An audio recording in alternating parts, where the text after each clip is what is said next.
My next one is going to be a film called Heretic.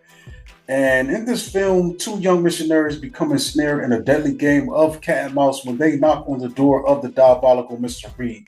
Trapped in his home, they must turn to their faith if they want to make it out alive.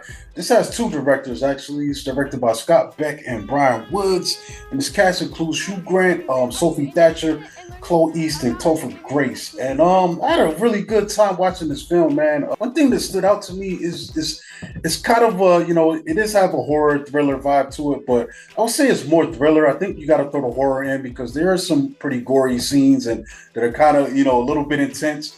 But for the most part, man, I think what drew me in was the conversational aspect, man, because they're Mormon missionaries, so they kind of go out into the city. We see them in the beginning, kind of having philosophical conversation real quick, and then they're kind of just bumping around, going through this town, talking, trying to get random people to talk to. Most people are brushing them off, but apparently they have an appointment, with this guy at his house. So they ride their bikes, they're on bikes, so they ride their bikes up to his property, which is kind of tucked away. It looks like in this, they got to cut through some woods a little bit, it's kind of away from, the main part of town. But it's a really big, old school style, kind of spooky mansion, bro. Like a house like this would just be weird if you lived in it, you might be used to it, but just approaching it, like, you'd be like, man, this thing's kind of weird. It's not like it's run down. It's not like the Ed Scissorhand house. Everything looks neat and clean, but it's just huge, man. Just really old.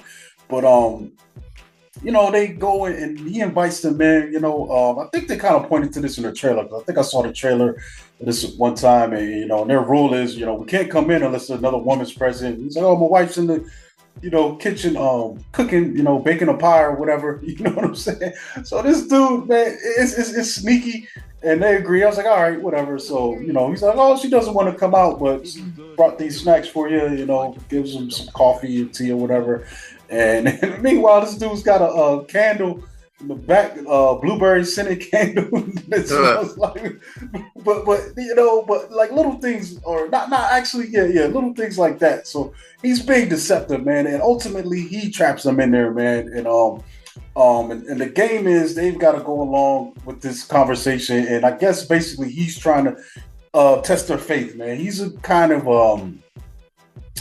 he's kind of an atheist in a way, he's just one of these guys. At least that's how the conversation's going. And that part was kind of interesting to me, man. I think the made up conversation that these characters had was definitely drawing me in and piquing my interest, you know what I'm saying? And the way they were reacting to them, responding to them for their Mormon point of view. He's even bringing up some of the questionable aspects of the Mormon religion, that I thought kind of interesting, but ultimately, they realize they're trapped by this guy, and they've got to, figure out how to get out of here.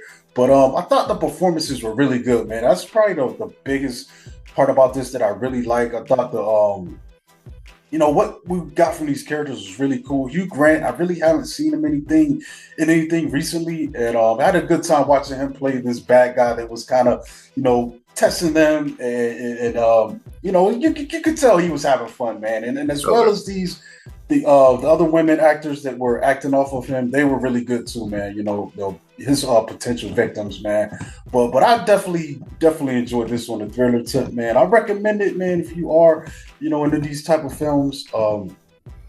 Definitely check it out, man. I think they did a solid job. It's not really breaking much new ground, in my opinion, on anything, but it's very well made, and I think I appreciate it for that, man. The cinematography is real good, man. There's kind of an interesting scene where he's got like this wild, pretty much a model of this area that he has these women trapped, man. And there's this crazy transition later on in the film where they kind of come from a part of this house and kind of blend into this model. The way they put this together is really cool, man. The way they shot that, man. So yeah, it was a surprise, man, because like I wasn't expecting much, but the buzz was going pretty good.